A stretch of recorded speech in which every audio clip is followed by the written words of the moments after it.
Hi, excuse me. Today I'm going to do a brief comparison between two movies I saw recently. The Murderers Are Among Us and Berlin Express. The Murderers Are Among Us came out, I believe, in 1946, and I believe it might have been filmed earlier. Let me just check on that. I'm going to do that real fast. The film debuted in 1946, yeah. Okay, well, point being that it was made shortly after the war ended, as was Berlin Express. I came on today to talk about Berlin Express from 1948 and The Murderers Are Among Us from 1946. Both of these are very interesting immediately after World War II ended movies, almost. The war had just ended, pretty much. The war had just ended, and Germany was in ruins, and Berlin was a mess. Frankfurt was a mess. But somehow filmmakers got in there and made movies. And two of them were, who was the director on Berlin Express anyway? It was Jacques Tourneur, who is a cinematographer. Also, Jacques Tourneur, I'm pretty sure, was also a cinematographer. Let me take a look at that and see if I'm absolutely wrong about that. He certainly was known for his visual style, I will say that. Cat People, his first commercial success, was considered a B-movie. Okay, out of the past, Berlin Express. All of these things are mentioned on his Wikipedia page. So they are notable examples of his work. Berlin Express is just so beautifully filmed. The backdrop is, well, it starts on a train, actually. It starts on a train. 4 people are on a train. One of them is a kind of emissary for peace among the various nations involved in this restructuring of Germany and reestablishing their infrastructure, etc., etc. And Berlin is kind of like this zone where you've got 4 different countries trying to figure out what to do and deal with each other. And so this peace emissary, there's a whole movement fomenting. Is that the right word? Well, it's forming anyway. The movement has formed against this peace emissary. There are malcontents who would like to see him dead and his plans ruined.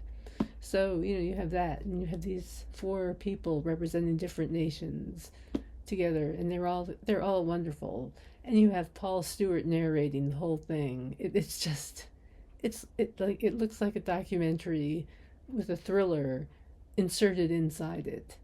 It's just a spy thriller, if you will, with a documentary feel to it. And Paul Stewart's narration, which is just so Paul Stewart. I can't do Paul Stewart, but there's something about the way he does narration that kind of makes you think, okay, is this guy from like Brooklyn or whatever? I don't know. It's just really good.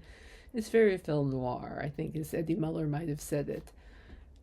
Eddie Muller made these comparisons between the two movies, and I just thought it was really cool that he did that he had those 2 movies together back to back.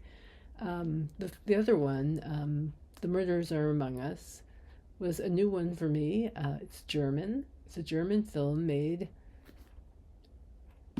before Berlin Express. And it's a German filmmaker. And the story basically centers around a woman returning to Berlin from a concentration camp. She's been in a concentration camp during the war. She comes back to her apartment, and it's been taken by a guy. Some guy who has plans to kill somebody. So this is the thread that keeps the suspense going throughout the picture. The tension between the woman who wants her apartment back and the man who won't give it back to her, who says, "No, I'm here now." And she says, "Well, I'm here now too." And gee, where does that go? Let's think hard. Okay, anyway, but but yes, there's a certain amount of tension to the whole thing. There's a kind of a slowness to it too, but I think the main thing here is that this guy, the filmmaker, was probably grappling with a lot of his own sense of displacement. I mean, this is a filmmaker writing about his own country. And so I'm trying to think about like the films of today and what people are trying to do and express with them under these circumstances. I'll just call them these circumstances because sometimes I worry about what I say and what people will think of what I say, as we all do when we're on camera and know it. So anyway, it's well worth watching. It really is. To give you a different perspective on the outcome of the war and what trying to adjust to it looks like for a person who participated in it, not as a person who especially wanted it to happen, and who might feel terribly torn up about it afterward. The war had an effect on everybody. So there's that to think about. So I highly recommend seeing both of these movies and then compare them and see where you come out on it in terms of whether they're both worthy of watching. I'd be interested in knowing. That's it. Talk to you soon. See ya. Did I forget to mention something? Of course I forgot to mention something. Yes, I forgot to mention that both of these films were the first ones made in Berlin after the war. The first ones made on location in Berlin after the war ended. So I forgot to mention that. I forgot to mention also that in Berlin Express, I absolutely love Robert Ryan because he plays a really nice character. I don't get to see that often enough. He is so good. He is just so good at playing anything. I love him as a bad guy. I love him as a hard ass. But I love him as a good guy too. He was great, Robert Ryan. Just a wonderful face. So expressive, and perfect for film noir. That's it. I'm done. Be seeing you.